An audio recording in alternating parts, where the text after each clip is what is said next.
الحمد لله الذي أسبغ علينا نعمه ظاهرة وباطنة، نحمده سبحانه ونشكره على ما خصنا به من منح عامرة ومنن وافرة بلغت بفضله وكرمه الكثرة الكاثرة. وأشهد أن لا إله إلا الله وحده لا شريك له، غامرنا بعطاياه الواسعة وفيوضه الساترة. وأشهد أن سيدنا ونبينا محمدًا عبده ورسوله، أعظم نعم الله الدائمة وأجل هباته الظاهرة، صلى الله وسلم وبارك عليه وعلى آله وصحابته في الدنيا والآخرة. أما بعد، فأوصيكم أيها الناس ونفسي بتقوى الله، فاتقوا الله رحمكم الله، واشكروه على ما أكرمكم به وأولاه، وافرحوا بما خصكم به وأجراه، فالفرح عبادة يتقرب بها العبد إلى ربه ومولاه.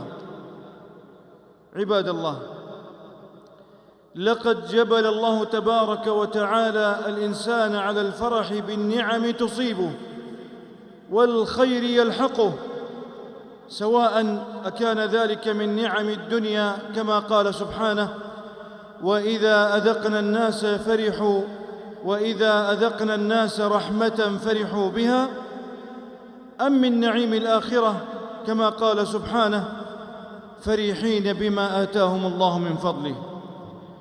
والفرح صفة كمال، وهو من صفات الله جل وعلا الفعلية التابعة لمشيئته وإرادته. فعن أنس بن مالك رضي الله عنه قال: قال رسول الله صلى الله عليه وسلم: لله أشد فرحا بتوبة عبده حين يتوب إليه من أحدكم كان على راحلته بأرض فلاة فانفلتت منه وعليها طعامه وشرابه فأيس منها، فأتى شجرة فاضطجع في ظلها قد أيس من راحلته، فبين هو كذلك إذا هو بها قائمة عنده، فأخذ بخطامها ثم قال من شدة الفرح: اللهم أنت عبدي وأنا ربك. أخطأ من شدة الفرح، أخرجه مسلم. وإذا كان هذا فرح الرب تبارك وتعالى بتوبة عبده من المعصية وإقلاعه عن الخطيئة، فكيف بفرحه جل وعلا بأداء عبده للعبادة وإقباله عليه بالطاعة. والفرح عباد الله فرحان: فرح محمود مطلوب، محبوب مرغوب، وهو فرح الشكر والإذعان والتواضع والامتنان بما أكرم الله عبده وأنعم به عليه من خيري الدنيا والآخرة. وفرح مذموم منبوذ، مبغوض مرفوض، وهو فرح الكبر والبطر والخيلاء والأشر، والفرح بمعصية الله عياذا بالله.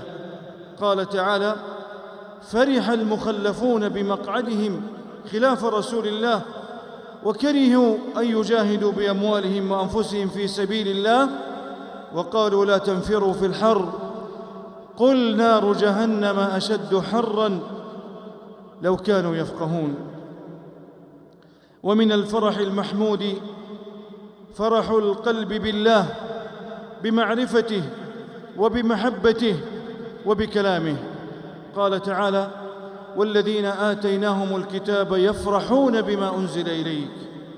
قال الإمام ابن القيم رحمه الله: فإذا كان أهل الكتاب يفرحون بالوحي فأولياء الله وأتباع رسوله صلى الله عليه وسلم أحق بالفرح. وقال سبحانه: وإذا ما أنزلت سورة فمنهم من يقول أيكم زادته هذه إيمانا فأما الذين آمنوا فزادتهم إيمانا وهم يستبشرون. وقال سبحانه: يا أيها الناس قد جاءتكم موعظة من ربكم وشفاء لما في الصدور وهدى ورحمة للمؤمنين.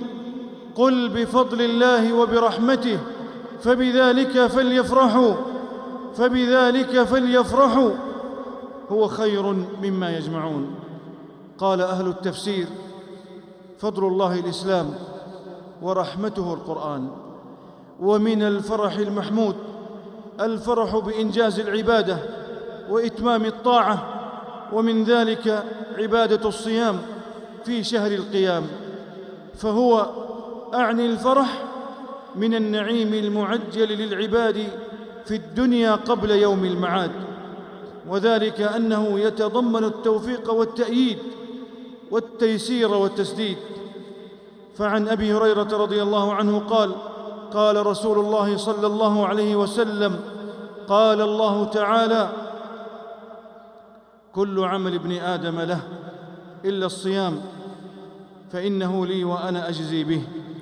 والصيام جنة، وإذا كان يوم صوم أحدكم فلا يرفث ولا يصخب، فإن سابه أحد أو قاتله فليقل: إني امرؤ صائم، والذي نفس محمد بيده لخلوف فم الصائم أطيب عند الله من ريح المسك. للصائم فرحتان يفرحهما: إذا أفطر فرح، وإذا لقي ربه فرح بصومه. متفق عليه. وفرحة الصائم عباد الله عند فطره تشمل فرحته بالفطر من صيام اليوم عند الغروب، وفرحته بالفطر من صيام الشهر عند الأول من شوال.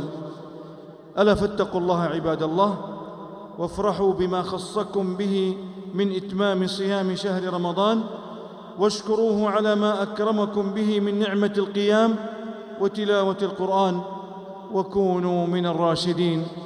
أقول قولي هذا وأستغفر الله لي ولكم ولسائر المسلمين من كل ذنب فاستغفروه إنه هو الغفور الرحيم.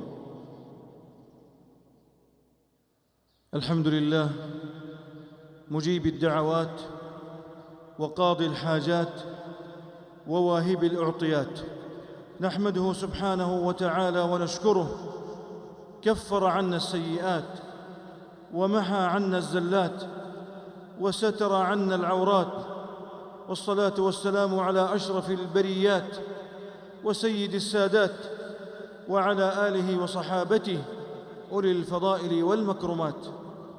أما بعد، قال ابن القيم رحمه الله تعالى: فالفرح بأسماء الله وصفاته ورسوله صلى الله عليه وسنته ورسوله صلى الله عليه وسلم وسنته. فالفرح بالله وأسمائه وصفاته ورسوله صلى الله عليه وسلم وسنته وكلامه محض الإيمان وصفوة وليه، محض الإيمان وصفوه ولبه، وله عبودية عجيبة وأثر في القلب لا يعبر عنه. فابتهاج القلب وسروره وفرحه بالله وأسمائه وصفاته وكلامه ورسوله صلى الله عليه وسلم ولقائه أفضل ما يعطاه، بل هو أجل عطاياه. والفرح في الآخرة بالله ولقائه بحسب الفرح به ومحبته في الدنيا. ثم اعلموا رحمكم الله أن من شكر الله على توفيقه ومعونته إتباع العبادة بالعبادة والطاعة بالطاعة، ومن ذلك إتباع صيام رمضان بالست من شوال. فعن أبي أيوب الأنصاري رضي الله عنه أن رسول الله صلى الله عليه وسلم قال: من صام رمضان ثم أتبعه ستا من شوال كان كصيام الدهر أخرجه مسلم. فمن كان مستطيعا للصوم سهلا عليه فليصم الست متى ما تيسر له، وأما من كان يشق عليه فليبادر ما دامت حرارة الصوم باقية ونفسه له تائقة.